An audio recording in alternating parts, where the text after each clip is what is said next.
जय जय रघुवीर समर्थ। श्री राम जय राम जय जय राम। श्री राम जय राम जय जय राम। श्री राम जय राम जय जय राम।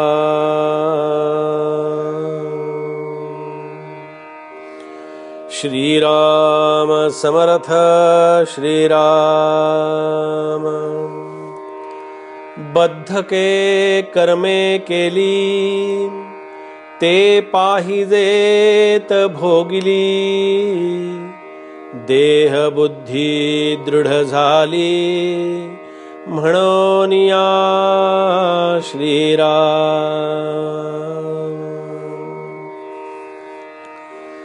समर्थ रचित या अंतर्भावाचं चिंतन आपलं सुरू आहे आणि या अंतर्भावाच्या चिंतनामध्ये दुसऱ्या ओवीमध्ये समर्थ या ठिकाणी असं म्हणतात की बद्धके कर्मे केली ते पाहिजेत भोगिली।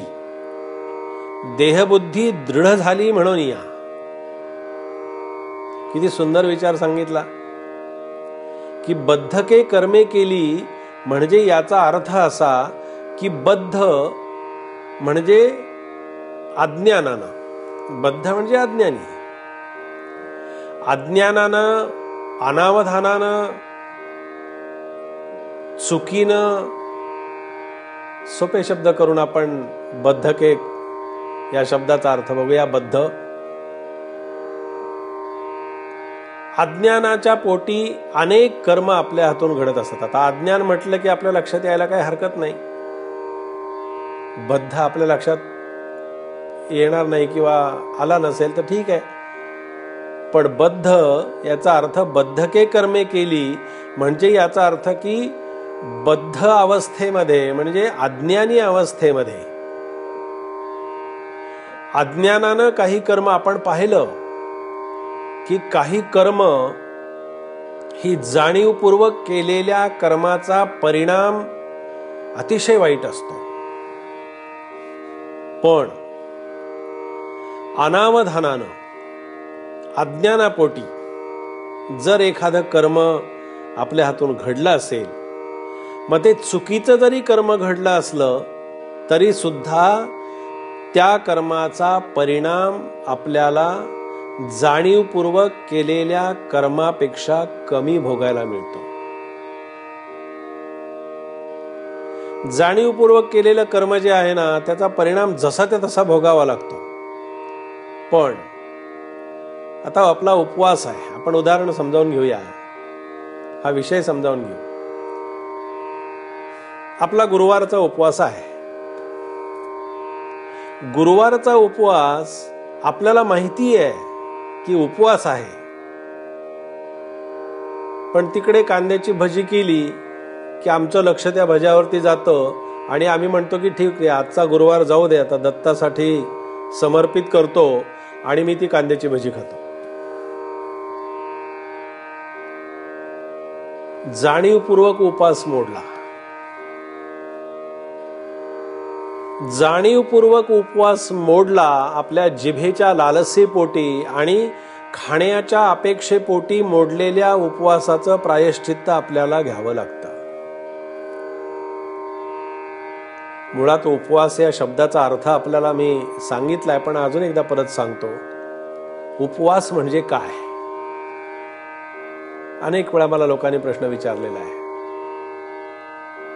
की म्हणाले बुवा आम्ही उपवास हा करावा की नाही, उपवास करायचा असतो की नाही, उपवास केल्यानं काय होतं आणि उपवास न केल्यानं काय होतं। मी त्यांना म्हटलं उपवास या शब्दाचा अर्थ नीट आधी समजावून घ्या। उपवास याचा अर्थ खाण्याच्या पदार्थातला बदल म्हणून उपवासाकडे बघून चालणार नाही।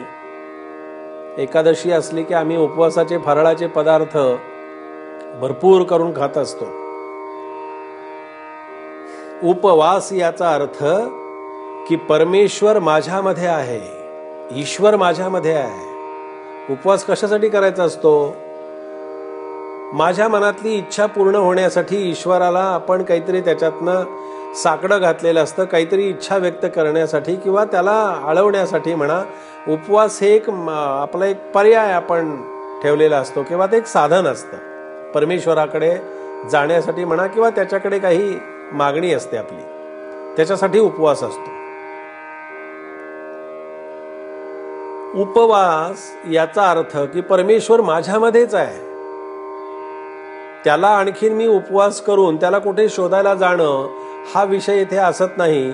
उपवास याचा अर्थ की परमेश्वर माझ्यामध्ये आहे आणि मी परमेश्वराच्या किंवा भगवंताच्या सान्निध्यामध्ये आहे, याचं सतत अखंड स्मरण असणं म्हणजे उपवास. उपवास याचा अर्थ की फराळाचे पदार्थ खाल्ले म्हणजे उपवास घडतोच असं नाही. उपवासासाठी आतमध्ये कुठेतरी आतमध्ये अवकाश असला पाहिजे. आतमध्ये कुठेतरी हवा घेण्यासाठी किंवा श्वासोश्वासासाठी आतमध्ये कुठेतरी ती मोकळी हवा जी आहे ती आतमध्ये कुठेतरी खेळती राहण्यासाठी आपल्याला 2 घास कमी खायचे असतात. उपवासा दिवशी फराळाचे पदार्थ खाणं हा याचा अर्थच असा असतो की त्या दिवशी आपलं पोट रिकामं असावं. पोट रिकामं असलं की मग भगवंताचं अनुसंधान ठेवायला सोयीस्कर जातं, सोपं जातं, म्हणून उपवासाची योजना झाली. पण जाणीवपूर्वक उपवास मोडला की त्याचं प्रायश्चित्त आहे. म्हणजे बद्धके कर्मे केली याचा अर्थ की अनावधानानं केलेली चूक जी असते ती परमेश्वराला त्याला माफ करावी लागते, त्याला क्षमा करावी लागते. कारण अनावधानानं केलेल्या कर्मामध्ये प्रायश्चित्त आहे. पण प्रायश्चित्त असलं तरी सुद्धा त्याच्यामध्ये कुठेतरी आपण केलेल्या कर्माचा पश्चातापही जर असेल तर पश्चाताप हा तिथे फार महत्वाचा असतो.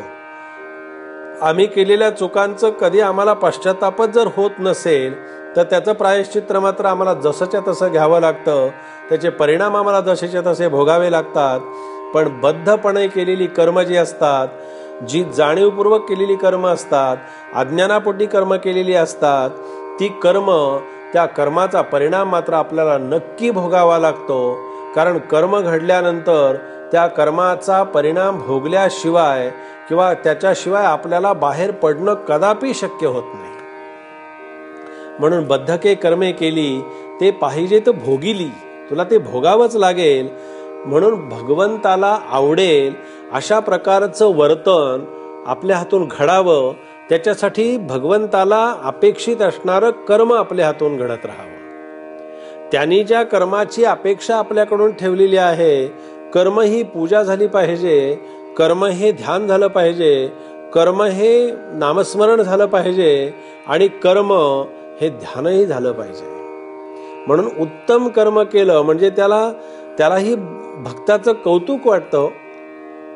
आपल्या हातून चांगलं कर्म घडलं की त्याचा आपल्यापेक्षा परमेश्वराला आधी त्याचा आनंद होतो आणि आपल्यापेक्षा कितीतरी पटीनं तो जास्त आनंद त्याला होत असतो. याची आपल्याला कल्पना नसते. जसं मुलांनी चांगले कुठेतरी मार्क मिळवले किंवा चांगलं काहीतरी कुठेतरी गुणसंपन्न केले किंवा चांगलं कुठेतरी प्रावीण्य मिळवलं, कुठेतरी बक्षीस मिळालं, कुठेतरी त्याला प्रशस्तीपत्रक मिळालं किंवा कुठे त्याला शाबासकी मिळाली आणि त्याला चांगलं कुठेतरी त्याला सन्मान कुठेतरी झाला, तर त्याच्या आई वडिलांना जो आनंद होतो तो आनंद हा वर्णनातीत आनंद असतो, अवर्णनीय अशा प्रकारचा आनंद असतो. पण तो आनंद आई वडिलांच्या इतका आनंद हा इतरांना कोणालाही तेवढा आनंद तो होत नाही. अगदी त्याच पद्धतीनं आपल्या हातून जर चांगली कर्म घडली, आपल्या हातून जर न्यायाप्रमाणे आपलं वागणं असेल, सत्यानं जर आपण केलेली कर्म असतील, प्रामाणिकपणे केलेले जर आपण जर कर्म केलं, तर आईवडिलांना मुलासाठी जो आनंद होतो तोच आनंद परमेश्वराला आपल्याबद्दल वाटत असतो. तोच आनंद परमेश्वरालाही होत असतो की मी केलेलं कर्म जे आहे हे कर्म हे कर्म करत असताना अतिशय प्रामाणिकपणे कर्म करत राहावं. कारण आपल्या कर्माला आपणच साक्षी असतो असं नाही, तर आपल्यापेक्षा भगवंत हा आधी साक्षीदार आहे आपल्या कर्माचा, प्रत्येक कर्माचा. बरं, एकही जीवनातलं कर्म असं नाही की ज्या कर्माला परमेश्वर साक्षी नाहीये. प्रत्येक कर्माला तो साक्षी आहे. प्रत्येक घटनेचा साक्षीदार जर कोणी असेल तर तो भगवंत आहे. अगदी मी झोपेत सुद्धा माझं रक्षण कुठली तरी शक्ती करत असते की नाही. स्वप्नामध्ये आपण असतो आणि झोपेमध्ये आपण असतो. काय आपल्याला त्या देहाची जाणीव असते झोपेमध्ये, पण जाणीव नसताना सुद्धा जाणीवपूर्वक आपण परमेश्वर आपल्यावरती लक्ष ठेवून असतो, याची साधी आपण कधीही जाणीव ठेवत नाही. आणि तीच उणीव परमार्थामध्ये असते. जोपर्यंत आपली जाणीव जागी असत नाही तोपर्यंत सगळी उणीवच भरलेली असते. पण ती उणीव दूर करण्यासाठी आपली जाणीव ही आपण प्रत्येक घटकेला आणि प्रत्येक क्षणाला तपासून पाहिली पाहिजे. म्हणून बद्धके कर्मे केली ते पाहिजे तर भोगिली. कर्म केल्यानंतर ते कर्माचा परिणाम भोगत असताना आनंदानं तो भोगावा. केले ना कर्म, केलीस ना चूक, आता प्रायश्चित भोग, आनंदानं भोगावा. आनंदानं याचा अर्थ असा की पुन्हा आपली कर्म करण्यासाठी पुन्हा आपण प्रवृत्त व्हावं असा त्याचा अर्थ नाही. पण कर्माला सामोरं जात असताना आपल्या हातून हे चुकीचं कर्म घडलेलं आहे याची जाणीव ठेवून आपण ते कर्म आनंदानं स्वीकारावं, समाधानानं ते स्वीकारावं, ती परमेश्वराची आज्ञा म्हणून स्वीकारावं. हे लक्षात ठेवा. आपण कोणतंही कर्म भोगत असताना असं उगीच आपल्याला ते कर्म भोगायला लागत नाही. कोणतंही कर्म आपण भोगत असताना ते कर्म हे ईश्वरानं आपल्याकडे पाठवलेलं असतं. ते कर्म भोगण्यासाठी आपली व्यवस्था ही त्या ईश्वरानं केलेली असते. कारण त्याला माहिती असतं या कर्माचा परिणाम यांनी भोगल्याशिवाय याची गाडी पुढे जाणं शक्य नाही. आणि आपली गाडी जर आहे त्या स्टेशनला आहे तिथेच थांबावी असं वाटत असेल तर मग कर्म भोगण्याची काही आवश्यकता नाही, कर्म करण्याची काही आवश्यकता नाही. म्हणून बद्धके कर्मे केली ते पाहिजे तर भोगिली. भोगावं लागेल, आनंदानं भोगावं, समाधानानं भोगावं. कारण परमेश्वराला सुद्धा चांगली कर्म केल्याचा आनंद होत असतो. भगवंताचं आवडतं कर्म कोणतं याचा कधी आपण विचार करत नाही. भगवंताला, परमेश्वराला, आपल्या गुरूंना आणि सद्गुरूंना, स्वामींना आवडणारं कर्म कोणतं असेल तर आपलं साधन, आपली उपासना, आपलं नामस्मरण.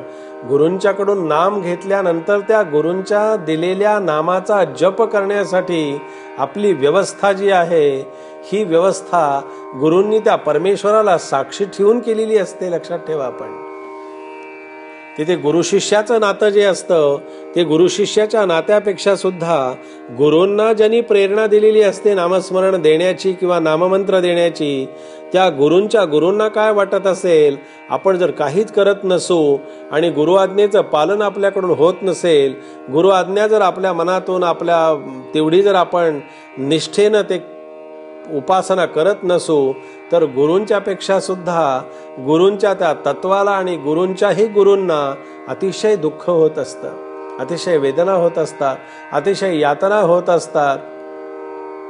जसं त्या यातना कशा होतात आपल्याला सांगू का? मुलाला जन्म दिल्यानंतर तो मुलगा मोठा होतो, नोकरीला लागतो, लग्न होतं आणि अगदी वयस्कर आपल्या आई वडिलांना ज्यांनी आयुष्यभर कष्ट केलेली असतात, दुःख भोगलेलं असतं, मुलाला मोठं केलेलं असतं, तोच मुलगा आपल्या आई वडिलांना जेव्हा अगदी असहाय्य स्थितीमध्ये वृद्धाश्रमामध्ये टाकतो त्यावेळेला त्या मातापित्यांना किती दुःख आणि यातना आतमध्ये होत असतील. तेवढंच दुःख आणि यातना अगदी परमेश्वराला आपण जसंच्या तसं वृद्धाश्रमामध्ये टाकू असं नाही, पण परमेश्वराचा वृद्धाश्रमामध्ये टाकणं याचा अर्थ त्याग करणं. आई वडिलांना मात्र आपण प्रत्यक्ष तिथे नेऊन पोहोचवत असतो, पण परमेश्वराला सुद्धा आपण परमेश्वराला असं दूर केल्याचं दुःख हे त्याला जास्ती होत असतं. म्हणून कर्म करत असताना ते समर्थ म्हणाले की बद्धके कर्मे केली ते पाहिजे तर भोगिली. देहबुद्धी दृढ झाली म्हणून या. देहबुद्धी इतकी बळकट झालेली आहे, देहबुद्धी आपली इतकी सशक्त झालेली आहे, देहबुद्धीचं सामर्थ्य इतकं वाढलेलं आहे आणि ही देहबुद्धीच परमार्थासाठी अत्यंत घातक असते, अत्यंत त्रासदायक असते. देहे बुद्धी ते आत्मबुद्धी करावी.